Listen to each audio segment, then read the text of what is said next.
네, 안녕하세요. 석 달이 넘도록 콧물 때문에 칭얼거리고 잠 못 드는 아이.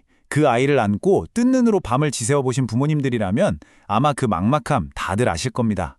얼마나 지치고 애가 타실지 그 마음에 깊이 공감하면서 오늘 준비한 내용 바로 시작해 보겠습니다.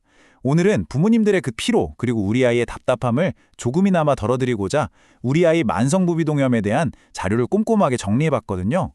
이 시간이 여러분께 작은 위로 그리고 아주 명확한 해답을 찾는 그런 편안한 시간이 되길 바랍니다. 자, 그럼 바로 들어가 볼까요? 선생님, 애 콧물이 벌써 석 달째 안 멈춰요. 진료실이나 상담을 할 때 정말 가장 많이 듣는 부모님들의 애타는 목소리입니다. 밤마다 입을 벌리고 자죠. 코는 막혀서 쌕쌕거리죠. 그걸 볼 때마다 아유, 내가 뭘 잘못 챙겨 먹인 건가? 이게 그냥 감기가 아니라 혹시 엄청 큰 병은 아닐까? 하면서 가슴이 철렁 내려앉으시잖아요. 그런데 이 원자료에서도 아주 강력하게 이야기합니다. 부모님의 그런 걱정 절대 유난 떠는 거 아니라고요. 오히려 우리 아이가 몸으로 보내고 있는 아주 중요한 신호를 부모님께서 정확하게 잘 캐치하고 계신 겁니다. 자, 그럼 우리가 도대체 어떤 녀석이랑 싸우고 있는 건지 그 정체부터 확실히 짚고 넘어가 보겠습니다. 부비동이 뭘까요? 쉽게 말해서 우리 얼굴뼈 안에 있는 빈 공간이에요. 이마 쪽, 눈 양옆, 코 양쪽, 그리고 뺨 안쪽 이렇게 총 4쌍의 빈 방이 있다고 생각하시면 되는데요. 원래는 이 방들이 공기로 맑게 채워져 있어야 하거든요. 그런데 여기에 염증이 생겨서 아주 끈적한 고름 같은 분비물이 꽉 차버리는 거? 그게 바로 부비동염입니다. 아이가 왜 자꾸 눈밑이나 뺨 주변을 만지면서 아프다고 했는지 이제 딱 이해가 가시죠? 여기서 우리가 반드시 꼭 기억해야 할 아주 중요한 숫자 하나가 나옵니다. 바로 12주입니다.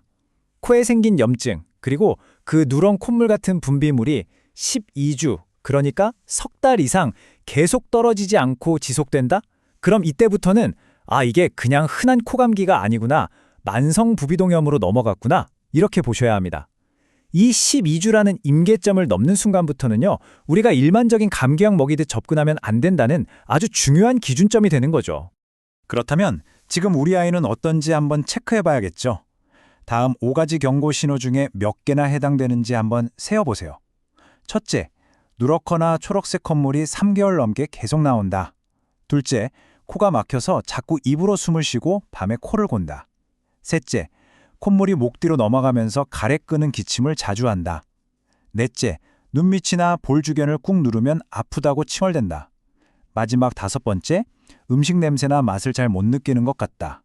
자, 어떠신가요? 이 중에서 만약 우리 아이가 2가지 이상 해당된다면 이제는 곧 낫겠지 하는 생각은 접어두시고 진짜 다음 스텝을 준비하셔야 할 때입니다. 흥미롭게도 오늘 살펴볼 원자료에서는요, 이 만성부비동염을 바라보는 2가지 시각, 그러니까 양방과 한방의 관점을 아주 객관적으로 비교해서 보여주고 있습니다.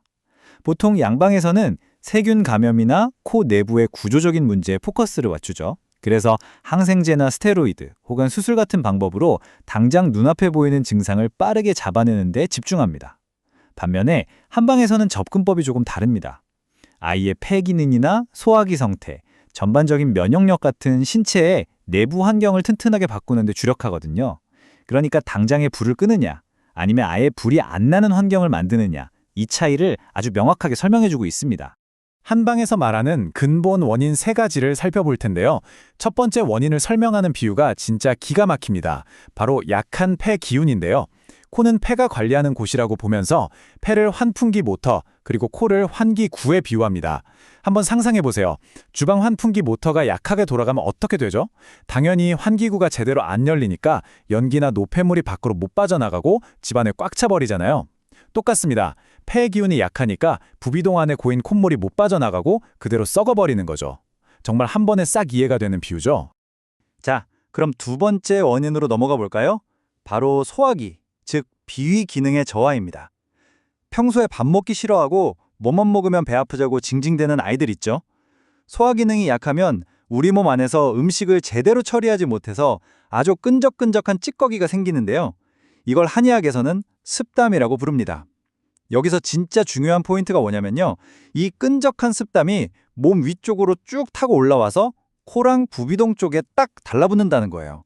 결국 이게 끊임없이 만들어지는 그 지긋지긋한 누런 콧물의 원료가 되는 겁니다. 이어서 3번째 근본 원인은 바로 면역 균형의 붕괴입니다. 아까 12주라는 긴 시간 말씀드렸죠. 콧물이 석 달 내내 안 떨어지니까 부모님들 입장에서는 어쩔 수 없이 항생제를 계속 먹이게 된단 말이에요. 그런데 자료에 따르면 이게 반복되다 보면 장내 유익균들까지 다 죽어버리면서 장내 환경이 확 무너집니다. 그러면 우리 몸의 면역 시스템이 완전 예민해져서 아무것도 아닌 거에 공격을 하거나 반대로 지쳐서 아예 파업을 해버리는 무기력 상태가 됩니다. 몸 스스로 염증을 가라앉히는 스위치가 고장나 버리니까 부비동 안에 불씨가 꺼지지 않고 계속 활활 타오르게 되는 거죠. 자, 그러면 도대체 어떻게 해야 이 악순환을 끊을 수 있을까요? 자료에서 제시하는 회복을 위한 3단계 로드맵을 같이 보시죠. 1단계는 막혀있는 하수구를 억지로 확 뚫어버리는 게 아니라 코점막의 붓기를 살살 달래서 가라앉히고 물길 자체를 자연스럽게 넓혀주는 배농 과정입니다. 그리고 2단계는 앞서 말씀드린 폐와 소화기를 튼튼하게 공사해서 애초에 그 끈적한 습담이 안 만들어지게 차단하는 거고요. 마지막 3단계는 장 건강을 다시 살려서 전신의 면역력을 끌어올리는 겁니다. 콧물이 아예 생겨날 틈조차 안 주겠다는 아주 근본적이고 구조적인 접근인 셈이죠. 이 자료를 보면서 제가 가장 크게 공감했던 문장이 하나 있는데요. 급하게 불을 끄려 하지 마시고 불씨가 다시 안 붙는 몸을 만들어주세요. 어떠세요, 부모님들? 확 와닿지 않으시나요? 이게 바로 이 자료가 부모님들께 꼭 전하고 싶은 가장 핵심적인 메시지입니다. 당장 오늘 에코에서 흐르는 콧물을 휴지로 틀어막고 말려버리는 걸 넘어서서 도대체 왜 자꾸 우리 아이 코에 불이 나는 건지 그 몸속 환경 자체를 싹 바꿔주자는 거죠. 진짜 건강을 위한 완벽한 목표 세팅이라고 할 수 있습니다. 네, 이론은 알겠고 그럼 당장 오늘 밤 집에서 우리가 해줄 수 있는 건 뭐가 있을까요? 구체적인 팁을 좀 드릴게요. 우선 생리식염수 코세척입니다. 처음엔 애들이 기겁하고 울 수도 있어요. 당연하죠. 그래도 부비동 안에 꽉 막힌 고름을 가장 안전하게 물리적으로 씻어내는 최고의 방법입니다. 딱 일주일만 달래가며 해보시면 나중엔 애들이 먼저 시원하다고 해달라고 할 거예요. 그리고 또 하나, 밤에 애들 재울 때 베개를 평소보다 살짝만 더 높여주세요.